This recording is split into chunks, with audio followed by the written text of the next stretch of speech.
until the finishing point. And the Bible says those that looked at Zerubbabel, they were pleased with Zerubbabel. Question: why were they pleased? Which are the two witnesses? Why were they pleased with Zerubbabel? Because they found a plum. Everybody say plum. Say plum. How many bricklayers do we have in the house? Builders, engineers. Now, when you are talking about plumb, what is the plumbing for? Straightness, accuracy. Which means the ministry of today, plums must be on our hands to straighten out error. That's why the witnesses were pleased that there was still a plum in the hand of a man who has labored in ministry for years. Probably why it took a longer period was simply because he was trying to build it accurately, while others built it anyhow. My pastor, my brother, and my friend. What I want to say to you is based on Exodus 25:54. God was telling Moses, and see to it that you make them according to the pattern which was shown you on the mountain. No matter how much our daddies loves you, they weren't there with you when you received the call.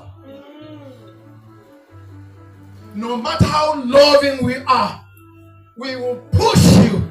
You should have the clarity of your calling.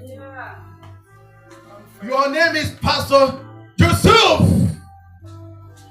You are not like any other person. You have a unique ministry and you must protect it. Your sons and daughters, some of them will be hungry of what is going on out there. But it's not what a child wants that the parents give to. What will cause them to live is what they give to. For you have a responsibility to raise these people after the order of Christ.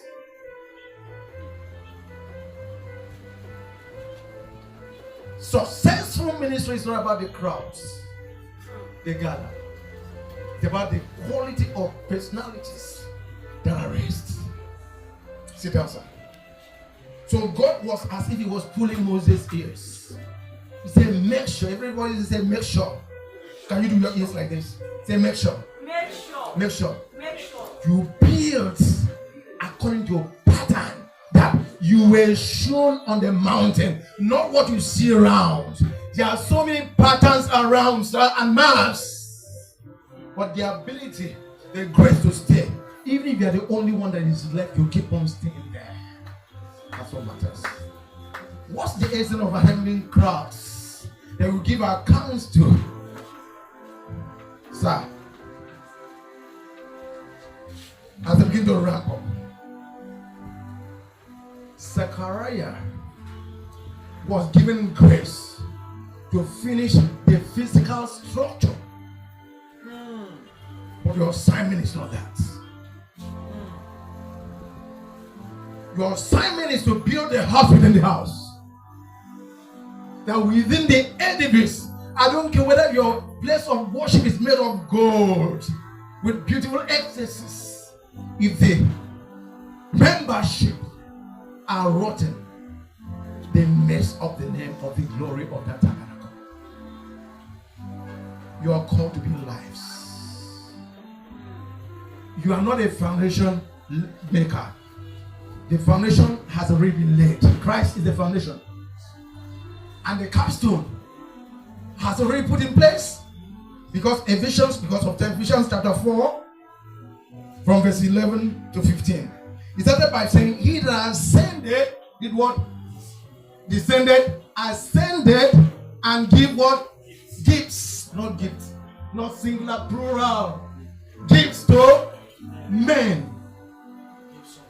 And these gifts were meant for what? For the equipping, the harnessing, the training, the nurturing of every individual sense under you. For what? For for the work of their ministry, not just your ministry. Because every saint under you have a ministry. A crayfish seller is a minister with crayfish. So if he or she is well trained, as they are carrying their product, they carry it with Christ. Which when they are priests, even in the marketplaces. If they are fashion designers, they are ministers in the fashion industries, carrying Christ. But that can only work when they have proper in training. Another part, the reason for the training is for them to come to the unity of faith. Nobody say, I'm this church, I belong to Redeem, I don't want to have something to do with the Assemblies of God. That's not Christ. Because it says, the kingdom that does what? Divides against itself. What will happen? Shall not stand. What if the kingdom of God is divided? Will it stand? So the enemy uses that to do what? To divide us.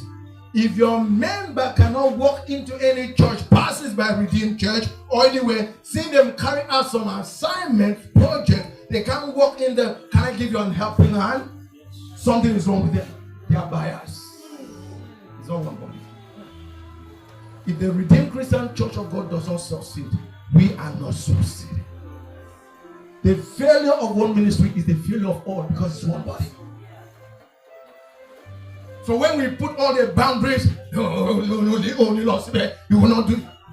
Put them in that cage. We are caging them, but one day light will break forth, because God is looking for just one body.